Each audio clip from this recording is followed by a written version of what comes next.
Y'all know how it is, man. We on some Thanksgiving shit, pre-party. On this lonely ass holiday. You know what I'm saying? You pour a little bit of that nog. You pour a little bit of that nog into your goddamn herb. And there you have it. This motherfucker look like goddamn. There you have it, man. It look like milk. You know what I'm saying? This is the turnip. Oh shit, I don't think my cup's big enough. The turnip is real. Understand that shit. At the top of the egg, no,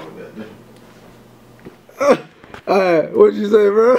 Man, I said, my cousin, man, when I was growing up, man, my cousin so crazy. Well, he gonna tell me that he fought for my friend, 'cause I had this white boy friend he was my homeboy, he was my close friend when I was growing up. I used to take him to the hood with me, and everybody be making fun of him and saying stuff. Not making fun of him like that, but they'll be saying stuff to him like, hey, white boy, hey, cracker barrel and shit like that. And niggas would be laughing and shit.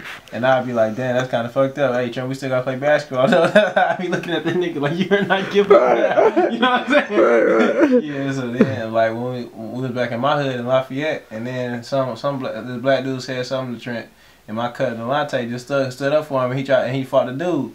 I didn't really know what they was fighting for. I came over there like, hey, what these niggas fighting for? And he like, you know what I'm saying? And Mook had this other big dude next to him. And I'm like, damn, I hope Alante don't lose, because then I got to fight that big ass nigga. But I was like, shit, me and my cousin Marvin got to jump that nigga.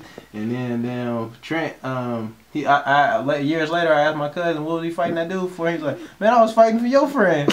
I was probably thinking like, you know, because I was a kid back then, I was scared if I was probably looking at that like, I don't want to fight him, you know what I'm saying? Big, so shoot, you know what I'm saying? I only fight when it's just supposed to just happen, then you know what I mean, it's gonna just go down. But when I got time to think about it, I'd be like, nah, man, it ain't even worth fighting. You know what I'm saying? Right. But you say like it's two ways, you know what I'm saying? It's a time for peace and it's a time for war, you saying? Yeah, and nobody would tell you that there's time for peace and there's time for war. And you know what I'm saying? You gotta decide that sometimes. You gotta decipher. And, you know, if it's something small like that, definitely you don't go to war for something small. Right, it's not worth war. Yeah, but you know, peace is what we want. You know what I'm saying? But you know, that's not the realities. So exactly. So with the the realities and not being that way and being that way, like I mean, what do you feel like as far as how your music is gonna impact the world? Your music. I think it's gonna be positive. But I think people gonna wanna see. I mean. Sometimes I be feeling like people should just smoke a blunt, you know what I'm saying, and everybody just be peaceful. But it don't really take a blunt necessarily for people to be peaceful, because I've always been more of a peaceful person, you know what I'm saying, but I've always been competitive. That's where, I think that's where it comes, resources versus competition, them two mixing together, that's what be causing dang wars.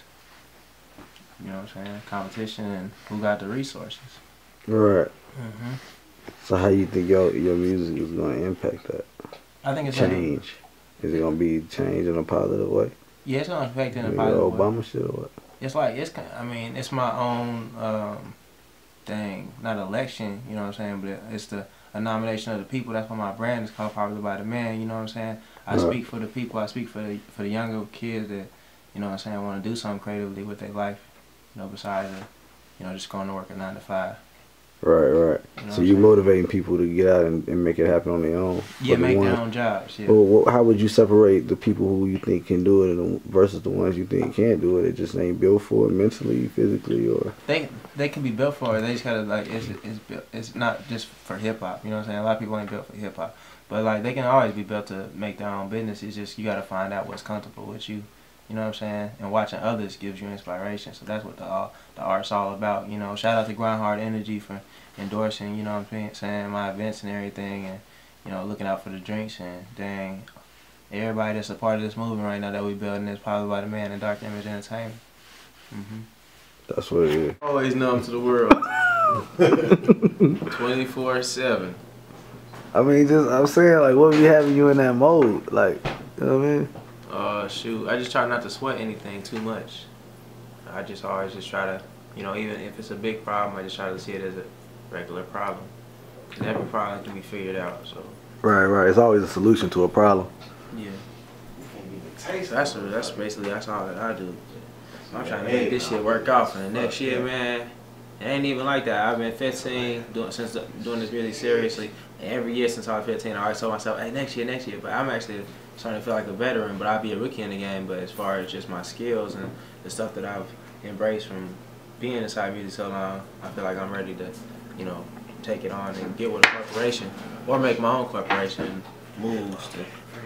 I think you don't need a corporation. I mean, the game now is structured to the way where I think you can take Demontrio as a brand, Popular By Demand, Hollywood as a brand, and do your own fucking thing. You don't need them niggas. I mean, you might fuck with them later on just to get to the next stage, but I think like where you want to go as far as getting money and just really rocking them stages and just really, you know, pushing your music to the world and really getting to the point where, you know, every day you wake up, you can do your music full time. You know what I'm saying? As your way of life. I think that is just, you know, that point. You don't need the corporations for that.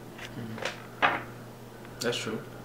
Yeah, definitely. Because I mean, it's really advantages. You know, with the online, there's so much a mass amount of people that's doing music that's online, but you got to find a way to separate yourself and then be ahead of what's going on the internet too. Like, cause the internet might fade, it might be something else next, and the person that figures that out next is going to be even more empowered. So that's what I'm trying to figure out, is make that type of investment.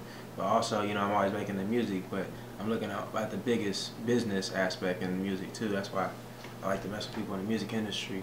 I want to learn how to work inside of it, because the money is damn huge. You know, it's a huge amount, but only a small amount of people can get it. Right. Because it turns you to a capitalist. Right. So what I mean, like, what's your strategy to be one of the people to be able to put your hands on it? Because you know it's you got a million, tens of millions of people that's trying to do the same thing you trying to do, but what are you gonna be able to bring differently, or what's gonna be your angle to make sure that you are one of the few? I'm not just gonna say my skills, because a lot of artists have skills. Exactly. But it's actually the approach that I'm taking. It's the knowledge that I'm applying, which is the knowledge that's applied is the same thing as wisdom. You know, knowledge is the learning of things that you already know, and wisdom is applying that knowledge to your situation. So with the knowledge that I already know from school, from the streets, from my music, and I apply all that at the same time. You know what I'm saying? And basically being a college graduate, I feel like, you know, I got the mind to be able to put it all together. I can't tell people my next move with it. Right. You know what I'm saying? But, you know, that's basically how I look at it. Right. Yeah. So, I mean, what do you want to do? Like, as far as just really pushing the music, like, how do you want to affect people? And what way, what message or what way do you want them to remember you as an individual, as an artist? Well, I think Demontrio is always changing. You know, I've had like 7 different stage names already. I wasn't famous, but to my fans I was famous. But my first stage name was Young Stunner. Then I went by T's and Complex 2L, Complex Life. And I went to Demontrio. Then I went to Demontrio. You know what I'm saying? So I've always, you know, Demontrio never really knows who he is, because every year I change as a person. You know what I'm saying? I'm going to say things that I probably would say that I wouldn't do that at that point in my life, and then the situation changes and it changes who you are. So you got to just keep on being able to adjust in that, and I think that's what I'm good at, because I'm good at adapting to my situation. That's why I'm going to be successful in music, because I don't got to write the music down. I just adapt to what I feel, what should be next. It's like trying to build a prophecy by speaking it first and then fulfilling it. Cool.